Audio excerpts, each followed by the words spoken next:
Ma yakun indi min khairin, tidaklah ada sesuatu kebaikan, falan adakhirahu ankum, yang tidak ingin aku berikan kepadamu. Wa man yasta'fif yu'iffahu Allah, barang siapa yang menjaga kehormatannya maka Allah akan memberikan kehormatannya. Wa man yasta'ni yughnihillah, barang siapa yang mencukupkan diri maka Allah akan mencukupkannya. Wa man yatasabbar yusabbarhullah, maka Allah akan memberikan kesabaran. Wa ma'atiya ahadun, dan tidak adalah pemberian sesuatu pemberian atauan khairan, pemberian yang terbaik, awsa minas sabri, kecuali Allah luaskan kesabaran kepada kita.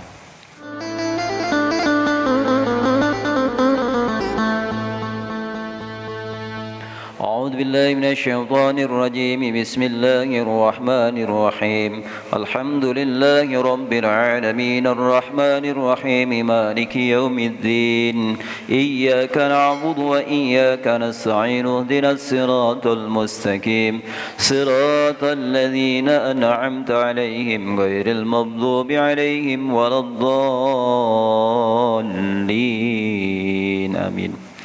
Assalamualaikum warahmatullahi wabarakatuh. Alhamdulillahilladzi arsala rasulahu rahmatan lil alamin. Asyhadu an la ilaha illallah al-khaliqul haqqul mubin wa asyhadu anna Muhammadar rasulullah shadiqul wa'dil amin. Allahumma salli wa sallim ala sayyidina Muhammadin fil awwalin wal akhirin wa ala alihi wa sahbihi ajma'in, amma ba'du. Qala Allah Ta'ala fil Qur'anil Karim, a'udzu billahi minasy syaithanir rajim. Ya ayyuhalladzina amanu sabiru wasabiru warabbitu wattaqullaha la'allakum tuflihun. Wa qala Nabi sallallahu alaihi wasallam, man kharaja min baitihi fi talabil ilmi wa huwa fi sabilillah hatta yarji. Hadratul Mukarramun, para alim, para ulama, para tokoh masyarakat, wabil khusus Al-Mukarram Bapak Ustadz Elan Taufik, Al-Mukarram Bapak Ustadz Sopian, juga yang saya hormati bil khusus Ketua DKM Bapak Haji Burhanuddin, yang saya hormati Dewan Syuro Bapak Haji Majar Zain, juga yang saya hormati Pak Dedalang, Bapak Doni, dan seluruh hadirin jamaah sekalian yang dirahmati Allah Subhanahu wa taala. Alhamdulillah, petang hari ini kembali Allah himpun kita di majlis yang sangat mulia ini.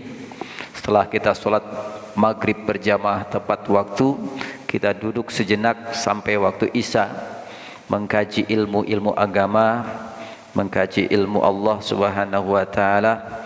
Mudah-mudahan Allah beri kepahaman agama kepada kita, memberikan ilmu yang manfaat kepada kita sekalian. Amin ya rabbal alamin.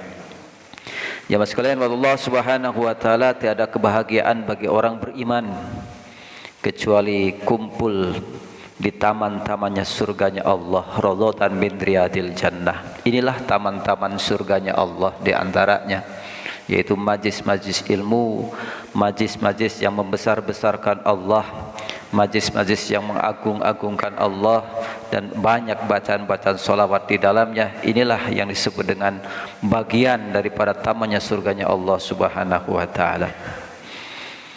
Baik, kita lanjutkan kajian kita. Sekarang masih bab sabar, hadis yang kedua atau hadis yang ke-27 dari kitab ini. Bismillahirrahmanirrahim. Wa an Abi Sa'idin Sa'di bin Maliki bin Sinanil Khudhuri radhiyallahu anhuma anna nasa min ansari sa'alu Rasulullah sallallahu alaihi wasallam wa a'taihum. Hadis ini daripada Abi Sa'idin bin Sa'id bin Malik bin Sinanil Khudhuri radhiyallahu anhuma, berarti ayah dan anak merupakan sahabat Rasulullah sallallahu alaihi wasallam. Anan nasa, ada beberapa orang, min ansori, dari kaum Ansor, sa'alu Rasulullah sallallahu alaihi wasallam, meminta kepada Rasulullah sallallahu alaihi wasallam. Fa'ataihum, maka Rasulullah memberikan kepada orang-orang itu. Thumma sa'aluhu fa'ataihum, Kemudian meminta lagi dan Rasulullah memberikan lagi. Hatta nafida ma'indahu, hingga tidak ada lagi di tangan Rasulullah sallallahu alaihi wasallam, habis semuanya. Faqala lahum hina anfaqa qila syai'in biyadihi, sehingga Rasulullah sallallahu alaihi wasallam bersabda ketika sudah tidak ada lagi yang akan diinfakkan atau diberikan dari tangannya. Ma yakun indi min khairin, tidaklah ada sesuatu kebaikan, falan adakhirahu ankum, yang tidak ingin aku berikan kepadamu. Wa man yasta'fif yu'iffahu Allah, barang siapa yang menjaga kehormatannya maka Allah akan memberikan kehormatannya. Wa man yasta'ni yughnihillah, barang siapa yang mencukupkan diri maka Allah akan mencukupkannya.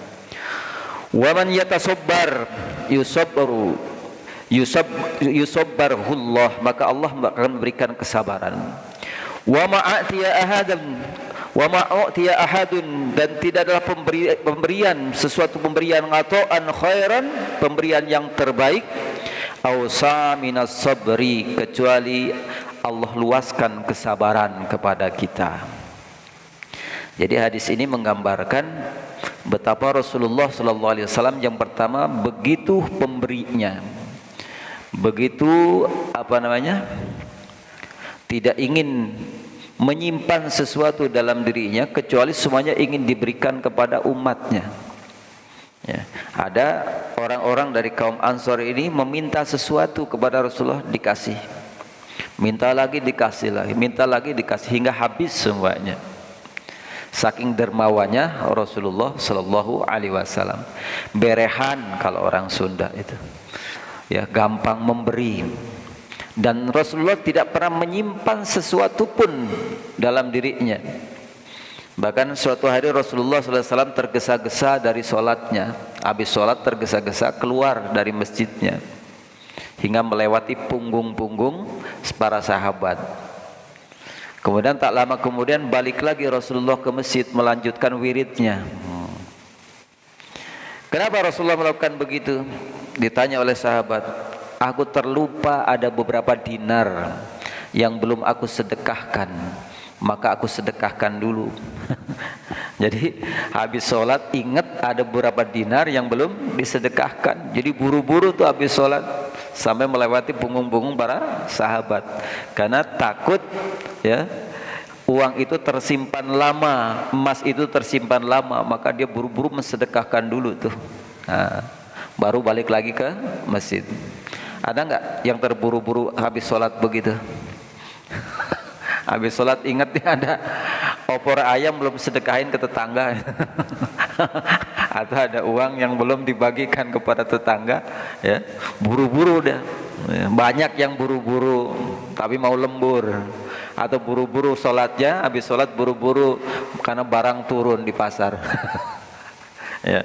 Rasulullah buru-burunya apa? Karena ingin membagikan sedekahnya, takut menyimpan terlalu lama barang di rumah. Jadi Rasulullah nggak punya deposito, Rasulullah nggak pernah punya simpenan uang, nggak punya celengan di rumahnya, karena semuanya yang ada dalam diri Rasulullah selalu diberikan kepada umatnya, nggak pernah menyimpan. Bahkan Rasulullah untuk makan esok pagi saja tidak disisakan, ya. Jadi sering Rasulullah pagi-pagi puasa mendadak itu karena nggak ada yang dimakan. Ya. Habis subuh biasa Rasulullah kan musyawarah berhalaqah dengan para sahabat, kemudian keliling kampung dulu silaturahim tuh. Pulang-pulang dibuka tudung saji, nggak ada apa-apa, nggak ada makanan nih Aisyah. Nggak ada ya Rasulullah. Ya wis tak puasa. Nah, puasa Rasulullah. Jadi puasa sunnah tuh boleh mendadak puasanya, ya. Nggak niat puasa dari malam, tapi karena nggak ada dimakan, puasa boleh. Beda dengan puasa wajib. Kalau puasa wajib niatnya harus sebelum fajar. Tapi sunnah boleh dadakan. Lupa belum makan sampai jam 11, terusin aja niat puasa, boleh, ya. Karena ketiduran habis subuh tidur, bangun-bangun jam 11 belum sarapan, puasa aja terusin, boleh itu. Jadi Rasulullah sering puasa karena nggak ada yang dimakan. Pergi lagi ke masjid, sholat zuhur, pulang lagi menjelang asar tuh. Di meja ada sesuatu, ditutupin ini. Itu apa di meja katanya? Tanya pada istrinya. Oh, itu ada hadiah susu dari sahabat. Oh, ya wis, tak minum susunya. Diminum. Batal puasanya. Itu mengajarkan kepada kita bahwasanya puasa sunnah itu kita yang menentukan. Lanjut mau batalin, jangan dipaksakan. Tapi jangan tiap hari. Maksudnya Rasulullah itu menyontohkan sekali-kali bahwa puasa sunnah itu ibadah sunnah, jangan dipaksakan. Ya, jangan dipaksakan. Menunjukkan kalau berat rasanya batalin. Ya. Kalau wajib memang harus sekuat tenaga mempertahankan. Tapi kalau sunnah, jika agak ada halangan, misalnya berpuasa, ada tamu dari kampung, tanggung banget itu tamu itu, habis asar datangnya, kan bentar lagi maghrib ya. Tapi kita harus sugui tamu, harus hormati tamu, batalin itu puasa. Karena menghormati tamu lebih utama daripada puasa sunnah. Batalin itu. Terus pahalanya sempurna pahalanya. Pahala puasanya sempurna, pahala menghormati tamu juga dapat tuh. Makanya juga jangan saklek beragama. Saya pernah dengan kawan tuh silaturahim sama kiai di Bogor. Ada kawan saya memang mendawamkan puasa ini Daud. Disuguhin sama kiai itu. Ya, ada yang nganterin, tiba-tiba ada tamu nganterin rantang, langsung dibongkar depan kita, langsung suruh makan. Teman saya nggak makan, diomelin habis-habisan sama kiai. Ya, lagi puasa katanya itu. Kamu nggak ngerti ilmu berarti katanya.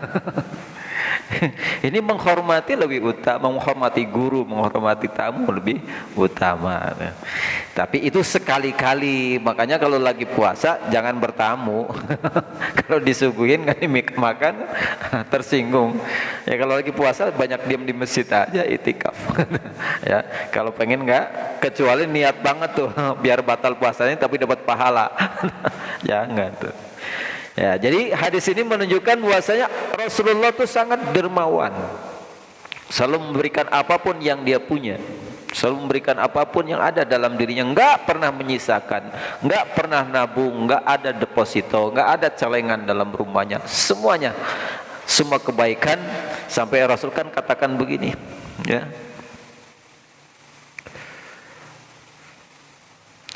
falan adakhiruhu ankum, tidak ada sesuatu pun ma yakun indi min khairin falan adakhiruhu ankum, tidak ada sesuatu yang baik dalam diriku yang tidak ingin aku berikan kepadamu. Kemudian Rasulullah SAW memberi nasihat, wa man yasta'fif yu'ifahullah, barang siapa yang menjaga kehormatannya maka Allah akan berikan kehormatan. Maksudnya meminta-minta gak haram, tapi merendahkan kehormatan diri kita. Kan sering kita dengar hadis tangan di atas lebih baik daripada tangan di bawah.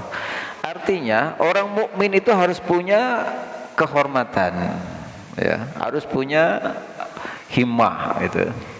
Jangan gampang meminta kepada orang lain, jangan gampang berharap kepada orang lain, ya. Karena apa?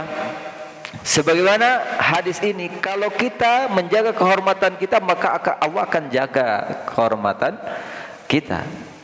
Jadi jangan gampang meminta, jangan gampang berharap. Berharaplah kepada Allah. Ya. Pinjam meminjam gimana? Yaitu boleh, ya, pinjam. Meminta pun boleh, tapi sebaiknya jangan, ya, jangan terlalu berharap kepada makhluk. Bahkan kalau jamaah tablik itu kalau lagi jaulah atau keliling atau bertamu ke orang kaya, itu harus diselipin duit yang 100 ribuan biar kelihatan, yang transparan sakunya. Jadi kalau bertamu ke orang kaya jangan dianggap kita mau minta. Jadi kelihatan tuh ada 100 ribu. Bila perlu satu gepok. ya, dalam saku. Artinya apa? Bahwa kita bertamu itu mau silaturahim, bukan berharap dikasih, bukan berharap mau meminta gitu. Nah, itu menjaga kehormatan. Itu ada itu, aturan jaulah atau karkun tuh, jamaah tablik itu. Jadi tunjukkan kalau kita orang yang mampu, tunjukkan kalau kita bukan orang yang butuh kepada makhluk. Butuhlah kepada Allah, ya. Wa may yastagni yughnihillah, barang siapa yang mencukupkan diri, maka Allah akan memberi kecukupan. Tuh. Kalau kita mencukupkan apa yang diberikan oleh Allah, Allah akan cukupkan. Ini selaras dengan hadis qudsi, innallaha, bahwa sesungguhnya Allah tergantung prasangka hambanya. Inna, ya Pak, inda zoni abdihi, innallaha ta'ala inda zoni abdihi, sesungguhnya Allah tergantung prasangka hambanya. Kalau kita berprasangka baik kepada Allah, prasangka Allah akan mengkayakan kita, mencukupkan kita, maka Allah akan cukupkan kita. Ya, itu persis selaras dengan hadis ini. Kalau kita menjaga kehormatan, maka Allah akan jaga kehormatan kita. Kalau kita merasa mencukupkan diri, maka Allah akan mencukupkan kita. Maknanya hadis ini itu utamakan berharap kepada Allah daripada berharap kepada makhluk. Karena berharap kepada makhluk banyak kecewanya. Tapi berharap kepada Allah, insya Allah tidak akan pernah kecewa. Maknanya apa? Utamakan dulu munajat kepada Allah. Ya, kita sering dengar ada ayat 1000 dinar. Ya Pak. Surat Waqiah. Itu kata ulama, kalau baca satu surat Waqiah sekali saja, itu sama dengan kita bekerja 24 jam. Ya, yang penting yakin tuh. Sekarang lagi susah, lagi di PHK, mau dagang juga nggak ada modal, ya, kerja lain juga nggak ada keahlian, udah kerjanya sama Allah saja, kerjanya sama Allah. Banyak-banyak baca surat Waqiah. Saya baca surat Waqiah nggak dapat tuh. Bapak-bapak kalau kerja di pabrik itu langsung dapat apa nunggu 1 bulan? Nah, itu kerja tiap hari kan, tapi gajinya enggak tiap hari, gajinya nunggu sebulan. Ya. Jadi kita ikhlas dulu aja, kerja saja dulu. Lah kok baca Quran hanya berharap? Ya bukan berharap itu. Kita kan pernah membahas bab tawasul. Kita boleh bertawasul dengan amal-amal soleh kita. Ada 3 orang yang terjebak dalam gua, ya, dalam bab tawasul dulu. Ada yang berdoa karena dia berbakti kepada orang tuanya, bergeser itu batu. Ada yang berdoa dengan dia pernah mau berzinah dengan perempuan dan sudah siap, sudah pasrah perempuan itu, kemudian karena dia takut kepada Allah, maka dia bergeser batunya tuh. 3 orang berdoa, kemudian bisa keluar. Kita boleh bertawasul dengan amal soleh kita. Baca Waqiah pagi habis subuh tuh 3 kali atau 7 kali. Bertawasullah dengan Waqiah itu. Ya Allah, hamba bertawasul dengan surat Fatihah, surat Waqiah yang hamba baca. Kabulkan hajat hamba. Sebutin. Boleh. Orang mau minta apa saja boleh. Ya.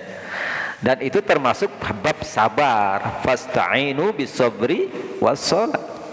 Mintalah kepada Allah dengan sabar dan salat. Sabar, ya, itu diperlukan dalam segala. Minta saja kan harus sabar. Makanya sabar. Kalau belum dikabul, pasti dikabul. Gak mungkin Allah berdusta, gak mungkin Rasulnya berdusta. Kalau sungguh-sungguh kita minta kepada Allah, insya Allah. Ya kalau tadi satu kali baca Waqiah sama dengan kerja 24 jam, kalau 7 kali berarti kerjanya berapa lama tuh? Udah lembur berkali-kali itu. Ya Allah, lembur berkali-kali baca itu. Artinya dari hadis ini, utamakan kita munajat dulu, berharap dulu, menghibah dulu kepada Allah, ya. Bagaimana Allah nanti memberikannya terserah Allah. Mau lewat siapa, mau dengan cara jalan apa, tiba-tiba ada obyekan lah, segala macam gitu. Ada saja Allah kasih jalan. Lagi duduk merenung, tiba-tiba ada mobil datang. Mas, ada tanah mau dijual nggak di sini? Kebenaran tetangga mau jual, dianterin tuh, langsung jadi, kan dapat komisi tuh. Ada aja jalan, ya, ada aja jalan. Allah punya berbagai macam jalan. Allah punya berbagai macam cara untuk menolong hambanya. Maka berharaplah penuh kepada Allah Subhanahu wa ta'ala. Maka dalam hadis ini kan begitu, wa may yastagni yughnihillah. Barang siapa mencukupkan dirinya, artinya dia menahan diri tidak berharap kepada makhluk, menahan diri tidak meminta kepada makhluk, nanti Allah yang kasih dengan cara terhormat. Ya, dilalahnya silaturahim sama teman. Muka kita kan kelihatan keruh kalau lagi butuh kan, muka proposal. Muka proposal mukanya. Ya, Allah Allah lembutkan tuh orang yang kita datangi. Rumahnya pusing amat banget ya. Iya nih. Kreditan motor udah 3 bulan. Anak belum bayaran. Emang berapa? Sekian. Udah bayar sana. Oh, nggak perlu ngomong, dikasih. Tapi dengan cara terhormat, belum minta kita udah dikasih. Itu cara Allah. Berbagai macam cara bisa Allah lakukan. Wa may yatasabbar yusabbarhullah. Barang siapa yang bersabar, maka Allah beri kesabaran. Jadi bersabar, ya. Kan kita lagi bahas bab sabar. Intinya dalam hadis ini itu ini sebenarnya sabar. Hidup memang sabar. Kemarin sudah kita katakan, hidup ini kumpulan dari berbagai macam masalah. Ya. Kalau nggak masalah ya nggak usah hidup. Ya, maka ada saja masalahnya. Pasti setiap orang ada masalahnya. Jangan anggap orang kaya itu senang, nggak ada masalah gitu kan, duitnya banyak. Jangan anggap pejabat senang kemana-mana dikawal, fasilitas dikasih, mobil dikasih, rumah dikasih, mau kunjungan ke daerah ada uang sakunya, reses ada uang resesnya gitu. Tuh Krisdayanti ngomong berapa tuh 1 bulan? Hitung banyak juga anggota dewan tuh gajinya tuh. Jangan anggap mereka itu bahagia. Jangan anggap mereka tidak punya masalah. Orang makin tinggi masalahnya makin banyak. Karena ada peribahasa tuh, semakin tinggi pohon, semakin kencang angin meniupnya. Tapi kalau nggak tinggi-tinggi jadi rumput terus juga diinjek kebo. Jadi intinya nggak ada orang nggak punya masalah. Yang tinggi tertebak angin beliung, yang di bawah juga resikonya juga keinjak. Tetap saja ada masalah. Tidak ada satupun manusia yang tidak punya masalah. Semua punya masalah. Maka apa solusinya? Ya sabar. Kalau kita sabar, Allah akan memberi kesabaran kepada kita. Jadi Allah lah yang akan menguatkan kesabaran kita. Wa ma utiya ahadun, tidak ada pemberian sesuatu pemberian pun atau an khairan, pemberian yang lebih baik, wasa min sabri, kecuali diluaskan kesabarannya. Jadi tidak ada pemberian yang lebih cakep, lebih baik, kecuali Allah berikan keluasan sabar dalam diri kita. Sabar menghadapi berbagai macam masalah, sabar menghadapi berbagai macam cobaan. Kita tidak pernah mengalami sakit kayak sakitnya Nabi Ayub. Nabi Ayub sakit sampai seluruh tubuhnya busuk, sampai dia kalau mau berwudu dalam satu riwayat diambilin dulu belatungnya baru wudu, nanti ditempelin lagi belatungnya, karena beranggap Nabi Ayub rezeki dia di situ, belatung itu. Ada yang begitu sakitnya, masya Allah, ditinggal kabur sama istri-istrinya, masya Allah, anak-anaknya pun pada pergi, pada mati, anak Nabi Ayub tuh. Begitu sehat lagi, istrinya pada balik lagi tuh. Emang kurang ajar perempuan.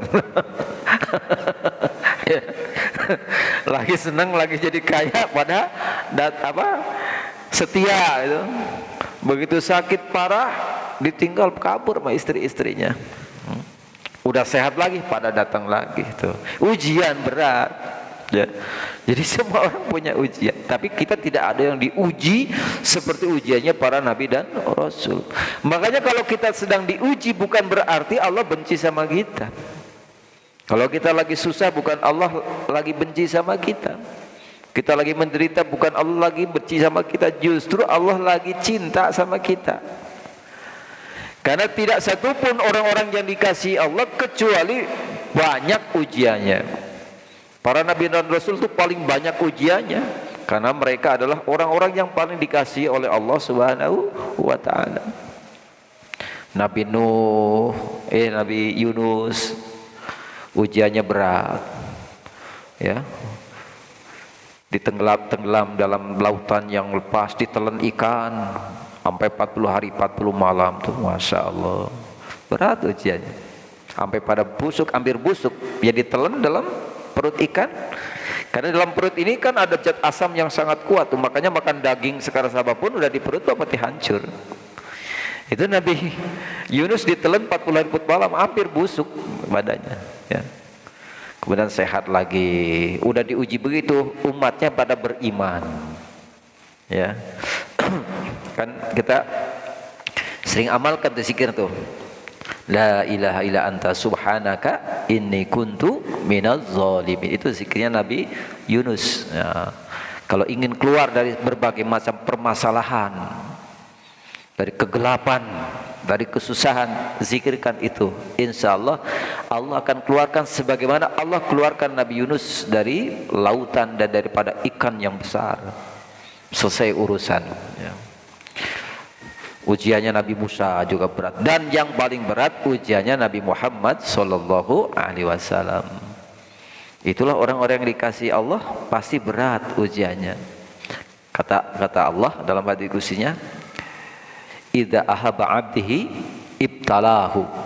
Jika Allah mencintai hambanya, maka Allah akan mengujinya. Jadi jika Allah mencintai hambanya, Allah akan mengujinya. Beda dengan kita, ya. Kalau kita mencintai seseorang kan apa aja dikasih tuh. Kita sayang sama anak, apa aja permintaan anak kita kasih, ya. Apa aja permintaan orang yang kita sayangi kita kasih. Tapi cinta Allah itu kalau mencintai diujinya dulu.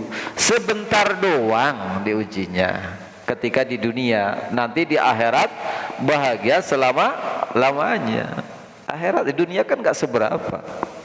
Sakitnya di dunia mati beres, ya enggak? Miskin di dunia udah mati selesai, ya.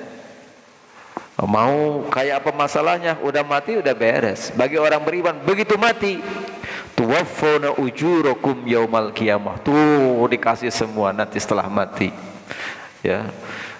Dan terkagum-kagum, terheran-heran begitu melihat pahala setelah mati itu, ganjarannya luar biasa. Ya, sekarang kita nggak tahu pahalanya sabar seperti apa, tidak tahu pahala kita duduk sejenak di majelis ilmu seperti ini seperti apa. Nanti setelah mati begitu disodorkan, nyesel kita, Pak. Coba kalau pahala ngaji begini gede pahalanya, tiap hari saya ngaji gitu.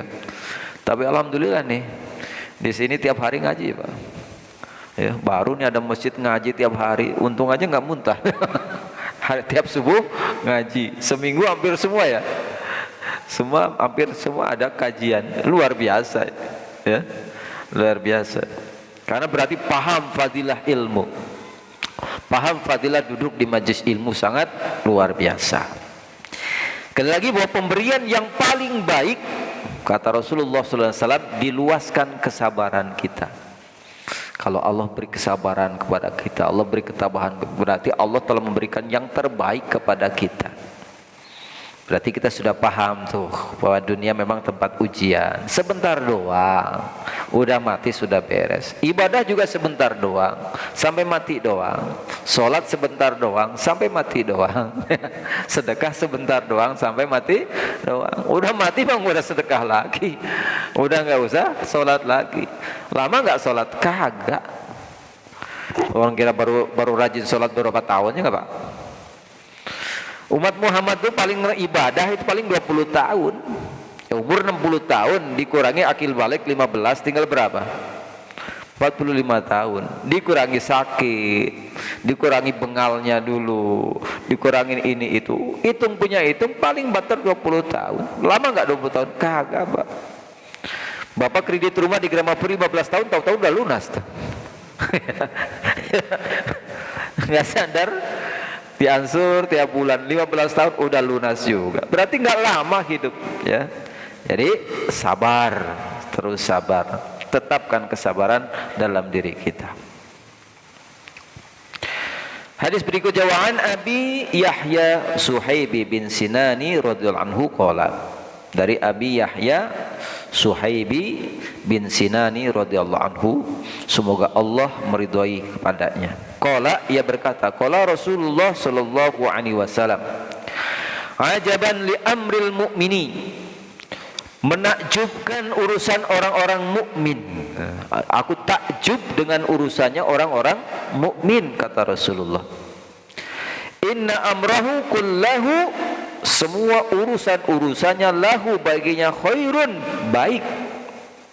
Walaysa dzalika li ahadin, dan tidak ada pada siapapun illal mu'mini, kecuali pada orang mukmin. Jadi Rasulullah takjub kepada urusan-urusan orang mukmin, dan ini tidak ada, sifat ini tidak ada selain pada orang mukmin, tidak dimiliki oleh siapapun kecuali orang-orang mukmin. Apa kata Rasulullah sallallahu alaihi wasallam? Inna asobatku sarra'u syakara, dan jika orang mukmin itu diberikan kelapangan, dia bersyukur. Tuh, orang mukmin begitu. Fakana khairul lahu, dan itu baik baginya. Wa in asabatku dhara'u sabara, dan jika diuji dengan kesempitan, maka dia bersabar. Fakana khairul lahu, dan itu baik baginya. Jadi menakjubkan urusan orang mukmin mah itu. Segala urusan menjadi baik. Diberi kelapangan, diberi rezeki yang luas, diberi jabatan, diberi apa saja, dia bersyukur, baik tuh. Jadi diberi kelapangan, diberi rezeki, diberi pangkat tinggi, diberi jabatan, dia bersyukur, itu baik baginya. Jadi diberi kesusahan juga, dia bersabar. Dulu di awal pembukaan ada kalam dari Imam Ghazali, orang beriman itu seperti sebutir buah, dan apabila buah itu dibuka ada dua rasa, rasa sabar dan rasa syukur. Tuh, indah bahasanya tuh. Jadi orang mukmin mah kalau dibelah tuh kolbunya, ya, itu ada dua rasa tuh, rasa sabar dan rasa syukur. Selaras dengan hadis ini, orang mukmin diberi karunia oleh Allah kelapangan, pasti dia bersyukur, dan syukur itu jadi pahala baginya, maka baik baginya tuh.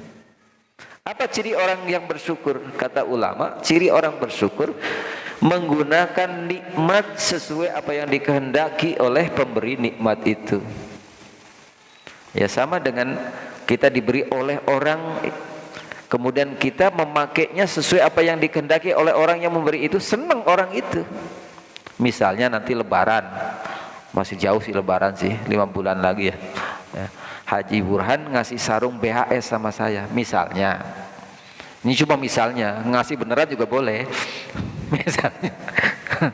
Misalnya, atau kasih batik.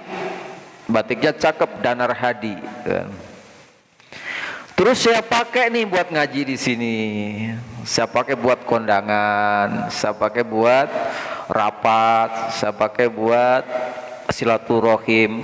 Seneng nggak kira-kira Haji Burhan tuh? Kepake nih, gitu ya. Cakep, dipakai ngaji, dipakai sholat, pakai silaturahim, pakai kondangan. Coba dikasih Udanar Hadi buat nongkrong di pos ronda main gaple.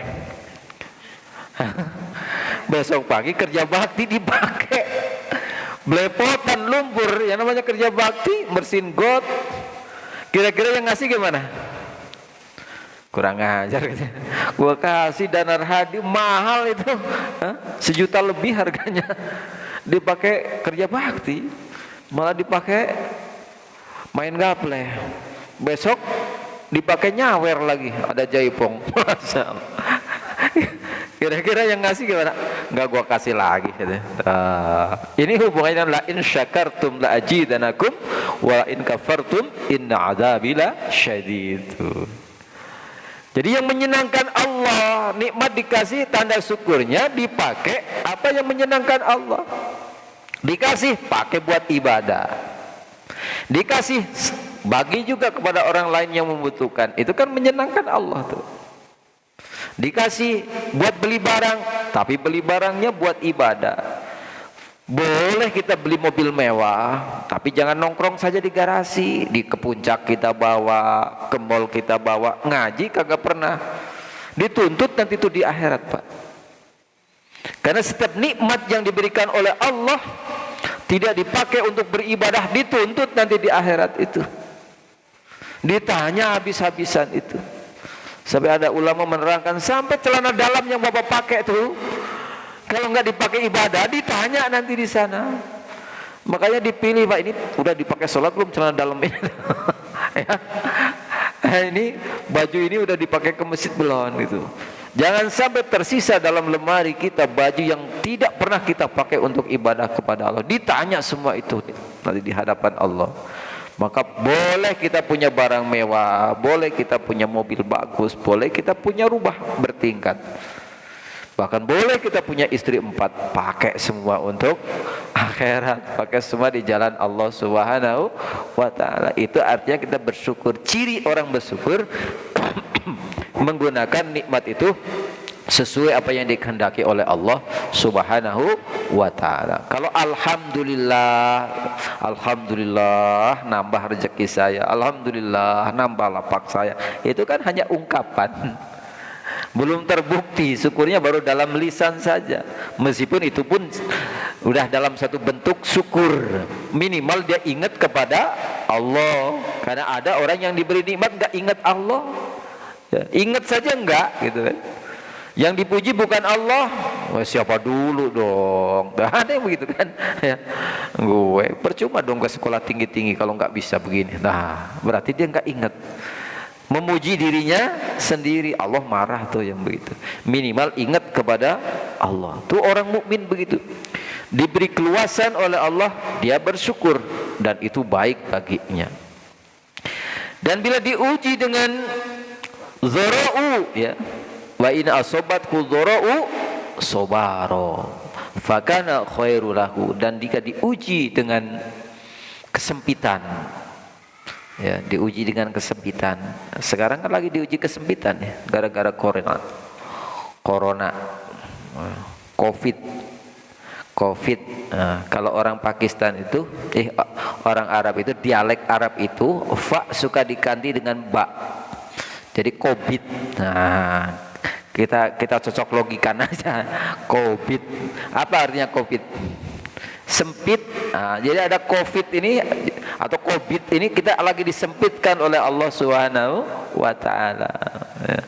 Bagistan, orang Arab tuh nyebut bukan Pakistan, Bagistan, suka diganti sama ba-nya. Jadi covid ini jadi covid, ya. Cocok juga sih sebenarnya, kan gara-gara covid kita jadi sempit. Ya, silaturahim jadi tertahan. Maulid ya baru sekarang rame lagi maulid kan. 2 tahun kan kita ditahan. Ternyata kangen juga sekarang, setiap acara maulid penuh orang. Ya. Ternyata maulid dibid'ah-bid'ahkan, dilarang-larang, begitu dibuka, wow, orang kangen itu luar biasa. Ya, kalau ini bid'ah nggak mungkin begitu. Ya. Kita lagi disempitkan oleh Allah tuh, sempit rezeki kita. 50% pegawai PT di PHK sekarang. Makanya kontrakan, kasihan yang punya kontrakan tuh pada kosong di Kampung Utan. Ada punya 99 pintu cuma keisi 2, rugi nggak? Rugi, buat operasionalnya udah nggak cukup. Ya. Disempitkan oleh Allah, disempitkan rezeki kita, disempitkan langkah kita. Apalagi orang kalau punya utang, sempit nggak, Pak? Sempit, Pak, orang punya utang tuh.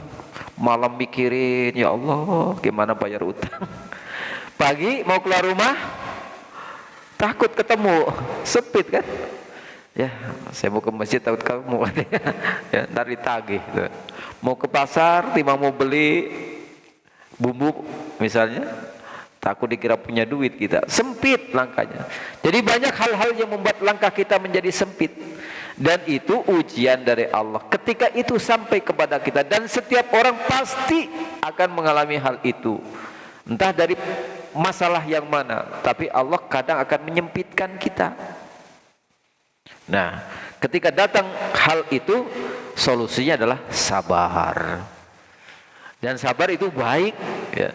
Jadi ketika kita lagi disempitkan Allah, diuji dengan sakit, biasa kita jalan kemana-mana, tiba-tiba diuji kakinya nggak bisa jalan, jadi sempit nggak? Sempit, nggak bisa jalan kemana-mana tuh. Atau tadinya kita punya mobil, punya motor, gara-gara COVID, kemudian jadi bangkrut, nggak punya mobil, nggak punya motor. Sempit nggak? Terasa sempit, Pak. Saya pernah mengalami hal itu. Ya. Tiba-tiba nggak punya sesuatu apapun, mau jalan tuh rasanya ngambang kaki gitu kan, ya sempit jalan itu, susah mau kemana-mana gitu kan. Jadi intinya semua orang pasti akan diuji hal ini, tapi itu cara Allah menyayangi kita. Pertama, Allah sedang ingin hambanya merengek-rengek. Karena Allah paling demen hambanya menghibah-hibah merengek-rengek kepada Allah. Ya Allah, coba kalau kita nggak pernah diuji dengan kesempitan, Pak, nggak diuji dengan sakit, nggak diuji dengan kesusahan, pernah nggak kita merengek-rengek sama Allah? Coba kalau lagi dihimpit masalah, lagi sakit parah, pasti ya Allah doanya, ya Allah, ya Allah, nangis kita. Itu Allah suka banget tuh begitu tuh. Lagi diuji dengan apa? Kesusahan rezeki. Pasti doanya luar biasa tuh. Ya. Duhanya full 12 rakaat. Doanya Allahumma inna du'auka wal baha-bahauka wal jamala jamaluka wal quwata quwatuka wal quturata quturuka wa uka. Semua dibaca tuh. Ya. Saking apa ya? Saking ini hati berharapnya kepada Allah, itu Allah yang inginkan. Kan di hadis dulu pernah ditulis, innallaha la yanzuru ila suwarakum wa azza minkum walaki yanzuru ila qulubikum wa amalikum. Nah, Allah ingin kita ibadah itu dengan kolbu kita. Kalau kita lagi diuji dengan kesusahan, itu pasti dengan kolbu tuh ibadah. Tapi kalau kita lagi kaya, kita lagi senang, sholat mah sholat, nggak ada rasa, Pak. Coba, apalagi lagi sholat, udah ditelepon mau sholat, bentar lagi sampai nih barang, wow sholat, ya, barang mau turun, nggak ada rasa, Pak. Jadi ketika Allah memberi kesempitan pada kita, Allah rindu kepada kita, kita menghibah-hibah kepada Allah, kita ibadah dengan kolbu kita, karena itu yang akan sampai kepada Allah Subhanahu wa ta'ala. Ibadah kita tunggang-tungging, mohon maaf nih, tapi tidak dengan kolbu kita, itu hampa, Pak, nggak sampai, Pak. Karena Allah yang Allah pandang kolbu kita. Makanya ada kalam mangqala la ilaha illallah dakhulal jannah. Sholat itu gampang banget, timang la ilaha illallah masuk surga. Tapi ada tafsir daripada hadis itu, barang siapa yang membaca la ilaha illallah dengan kolbunya, itu maksudnya sekali saja kita membaca la ilaha illallah dengan kolbu, itulah yang akan memasukkan dia ke dalam surga. Tapi la ilaha illallah 1000 kali nggak dengan kolbu, wah itu nggak ada nilainya. Ibarat bapak punya beo tuh, kita ajarin la ilaha illallah, la ilaha illallah, paham nggak itu beo dengan apa yang diucapkan? Nggak paham apa artinya la ilaha illallah, dan nggak mungkin tahan sampai dengan kolbunya. Maka zikir kita yang begitu, kata ulama, ya kayak zikirnya beo aja, ya. La ilaha illallah, la ilaha illallah, nggak ada rasa.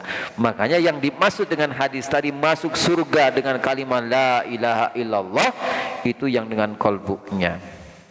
Makanya kemarin kan ada buya yang ceramah di Mabes Polri, kita tidak masuk dengan kalimat la ilaha illallah, gampang amat. Nah, tapi itu bahaya juga kalau diucapkan di depan orang-orang awam. Ya kalau ada ulama berkata begitu, kita nggak paham, nggak usah suuzon. Anggap saja ilmu dia terlalu tinggi dan kita yang nggak paham. Pertama itu. Yang kedua, karena mungkin dia sedang bicara di hadapan polisi-polisi, jadi harus menyesuaikan. Daripada dia dianggap teroris, ditangkap, mungkin begitu. Jadi husnudzon saja. Yang jelas, la ilaha illallah ini kalimah ajaib. Kalimah inilah yang akan menyelamatkan kita dari dunia sampai akhirat nanti. Bahkan masuk surga itu dengan la ilaha illallah. Miftahul jannah la ilaha illallah. Tapi sekali lagi, mungkin maksud Buya itu la ilaha illallah yang dengan kolbu kita. Dengan kolbu kita, bukan sekedar ucapan lisan saja. Tapi yang agak ngeri juga, dia mengatakan bahwa di Ka'bah ada lukisan Bunda Maria menggendong Yesus. Padahal semua penelitian, semua ilmuwan yang sudah meneliti Ka'bah nggak ada mengisahkan itu. Berarti dia kenapa? Halu kali ya. Atau dia mendapatkan referensi yang salah, gitu kan. Karena tugas Nabi itu, misi yang paling pertama, kenapa kelahiran Nabi sampai gereja di Romawi, gereja yang sangat udah ratusan tahun umurnya dan sangat kuat, ambruk saat itu. Ini ulama menafsirkan bahwasanya misi Rasulullah SAW meluruskan keyakinan orang-orang Nasrani yang menganggap bahwa Allah punya anak. Kalau masih membiarkan lukisan Bunda Maria memangku Yesus, berarti Rasulullah masih mentolerir itu. Padahal patung-patung yang lainnya, Huja, Manat dan lain sebagainya dihancurkan, kok itu enggak? Berarti menyelisih dengan misi Rasulullah SAW. Karena Allah sangat murka tuh. Wa qalu takhadar rahmanu walada laqad ji'tum syai'an ida. Mereka mengatakan bahwa Allah yang Maha Rahman punya anak. Laqad ji'tum syai'an ida, sungguh mereka mendatangkan perkara yang sangat mungkar. Takadus samawati yatafattarna wa tanshaqqul ardu wa tahirul jibalu hada. Sampai Allah gambarkan seolah-olah langit runtuh, bumi terbelah dan gunung-gunung pun hancur. Anda'u lirrahmani walada, karena dakwaan mereka Allah punya anak. Murka banget tuh Allah tuh. Makanya nanti ketika maulidnya Yesus nggak usah ikut-ikutan kita. Ada maulidnya juga nanti tanggal 25. Ya bukan perkara kita mengucapkan selamat Natal atau ikut Natal bersama, tapi di dalamnya ada dakwaan mereka yang menganggap Allah punya anak, itu yang paling fatal. Berarti kalau kita mengucapkan selamat dan ikut Natal bersama, sama dengan apa yang mereka lakukan. Bahaya itu. Toleransi mah cukup kita tidak mengganggu, cukup kita menghormati, jangan merusak tempat ibadah, udah beres. Dari dulu begitu aman-aman saja. Baru sekarang ada azan di gereja, ada baca Quran di gereja, ada maulid dibacakan di gereja. Seneng nggak? Kagak, mereka mengolok-olok kita saja. Sedang mengolok-olok kita saja.